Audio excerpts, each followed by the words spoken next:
Dr. Lolitasari M. Hum selaku dosen pengampu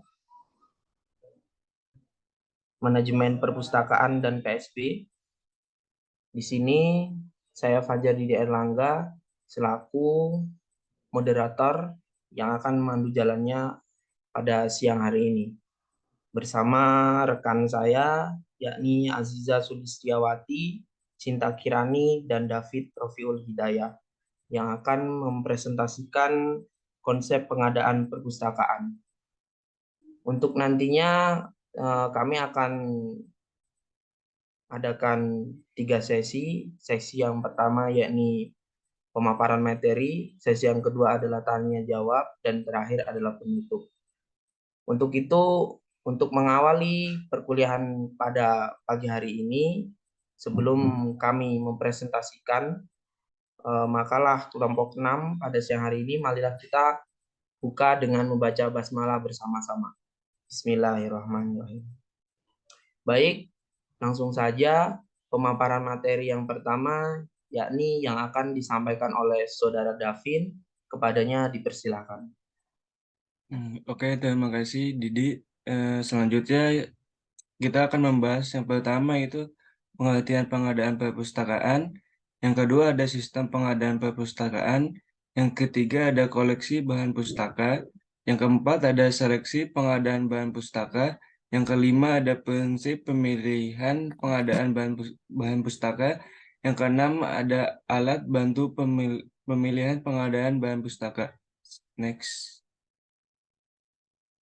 Yang pertama itu ada pengertian pengadaan pustaka, yaitu salah satu bidang kegiatan perpustakaan yang mempunyai tugas mengadakan dan mengembangkan semua jenis koleksi bahan pustaka dan juga proses penghimpunan dan menyeleksi bahan pustaka yang akan dijadikan koleksi.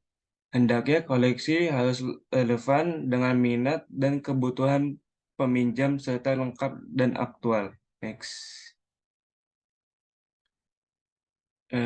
Yang kedua ada sistem pengadaan perpustakaan, yaitu bahan pustaka dilakukan oleh pustakawan dalam memilih atau menentukan bahan pustaka yang akan diadakan. Terdapat berbagai cara untuk mengadakan bahan pustaka, seperti melalui pembelian, melalui pelanggan, tukar-menukar, hadiah atau sumbangan dan karya sendiri. Selanjutnya akan disampaikan oleh Cinta Kirani. Maaf, Aziza.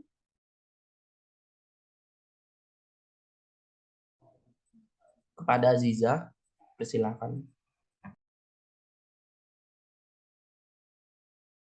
Baik, izin lanjutkan.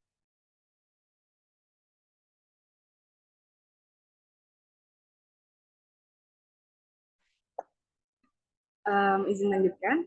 Di sini sistem pengadaan perpustakaan ada 6. Yang pertama, pembelian. Pengadaan koleksi melalui pembelian dapat dilakukan dengan beberapa cara, tergantung besar dana dan asal sumber dana. Pembelian buku dapat dilakukan melalui berbagai saluran yang ada, yaitu toko buku, penerbit dalam negeri atau luar negeri, dan agen buku dalam negeri atau luar negeri. Yang kedua ada hadiah.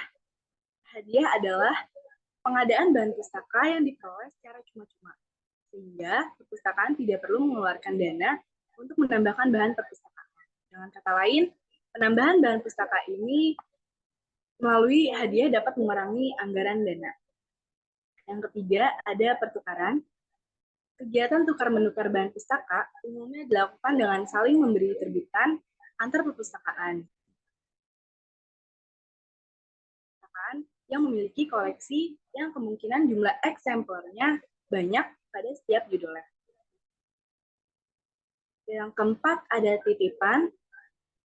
Perpustakaan dapat meningkatkan jumlah koleksi dengan cara menerima titipan dari lembaga ataupun perorangan. Penerima titipan sebaiknya bahan pustaka yang sangat dibutuhkan oleh pengguna dan harus ada persetujuan antara kedua belah pihak. Yang kelima, ada terbitan. Pengadaan bahan pustaka dengan terbitan sendiri bisa dilaksanakan perpustakaan melalui cara menerbitkan indeks, bibliografi, dan terbitan berkala atau buletin perpustakaan. Dan yang terakhir ada sumbangan. Pengadaan bahan pustaka ini bisa dengan cara menerima hibah atau sumbangan dari dosen atau alumni atau mahasiswa yang akan menyelesaikan studi. Next. Selanjutnya ada koleksi bahan pustaka. Koleksi merupakan unsur pokok dalam setiap perpustakaan karena pelayanan tidak dapat dilaksanakan secara maksimal apabila tidak didukung oleh adanya koleksi yang memadai. Untuk dapat memberikan pelayanan informasi secara maksimal, maka perpustakaan harus berusaha untuk menyediakan berbagai sumber informasi atau bahan pustaka yang dibutuhkan oleh pengguna. Next. Nah, ada 3 bentuk koleksi bahan pustaka, yaitu karya cetak buku, yang isinya buku teks, buku penunjang, buku fiksi, buku populer, dan buku rujukan. Kedua, ada karya non-cetak. Contohnya rekaman suara, gambar hidup, atau rekaman video. Yang terakhir ada karya dalam bentuk elektronik. Nah, ini biasanya disebut dengan bahan pandang dengar atau audio visual, yang juga merupakan koleksi perpustakaan sebagai bahan pendengar untuk memuat informasi yang dapat ditangkap secara bersamaan oleh indera mata dan telinga. Selanjutnya akan disampaikan oleh Cita Kirani.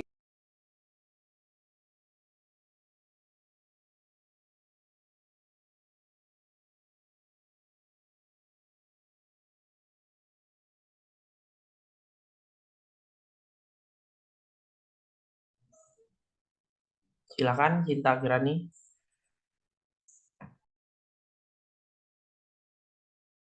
Oke, selanjutnya ada seleksi pengadaan bahan pustaka. Dalam menetapkan suatu kebijakan dalam penyeleksian bahan pustaka, perpustakaan tidak boleh menyimpang dari tujuan pemilihan bahan pustaka yang telah ditentukan sebelumnya. Dengan melaksanakan pemilihan bahan pustaka, berarti tidak semua bahan pustaka dijadikan koleksi perpustakaan. Namun, demikian perpustakaan berusaha untuk mengumpulkan dan menyediakan bahan pustaka yang sesuai dengan kebutuhan pengguna. Yang kedua, mengumpulkan dan menyediakan bahan pustaka dalam bidang yang sesuai dengan tujuan lembaga induknya dan tujuan penyelenggaranya. Lalu untuk memiliki koleksi masa lampau maupun mutakhir dalam berbagai ilmu pengetahuan, kebudayaan, hasil penelitian yang sesuai dengan kebutuhan pengguna dan tujuan perpustakaan. Yang keempat, memiliki koleksi berupa sejarah perkembangan dan ciri daerah dan badan penaungnya. Dan yang terakhir, menghindari duplikasi koleksi. Lalu ada prinsip pemilihan bahan pustaka. Untuk meningkatkan mutu koleksi, perpustakaan perlu memperhatikan prinsip-prinsip pemilihan bahan pustaka. Secara umum, prinsip pemilihan bahan pustaka ada 2, yaitu menurut Swetnina dan Swedibio yang akan disampaikan oleh Didi. Baik, terima kasih Cinta Kirani. Melanjutkan. Jadi prinsip pemilihan bahan pustaka, secara umum prinsip memilih bahan pustaka menurut Swetnina 1992 menyebutkan bahwa bahan pustaka harus dipilih sesuai dengan yang pertama, minat dan kebutuhan pemakai. Yang kedua, tujuan, fungsi dan ruang lingkup layanan perpustakaan. Yang ketiga, kemajuan, pengetahuan dan kekayaan jiwa dalam arti positif. Yang keempat, bahan pustaka memenuhi kualitas persyaratan. Lalu menurut Sedibio Noirhayati 1988-294 yang perlu diperhatikan dalam pemilihan bahan pustaka antara lain yakni yang pertama pemilihan buku yang tepat untuk perpustakaan. Yang kedua, permintaan adalah suatu faktor utama untuk seleksi bahan. Yang ketiga, pemilihan buku yang benar untuk dapat mengembangkan dan memperkaya kehidupan masyarakat yang kita layani. Yang keempat, setiap koleksi perpustakaan seharusnya dibina menurut suatu terencana yang tertentu atas dasar fondasi umumnya lain. Yang kelima, koleksi perpustakaan itu sendiri adalah inklusi dan berisi segala bahan yang dapat memberikan sumbangan kepada tujuan perpustakaan. Lalu yang keenam, kualitas bahan perpustakaan harus dihubungkan dan ada sangkut pautnya dua standar pokok lainnya dari penyelesaian dan tujuan dan kebutuhan. Yang ketujuh,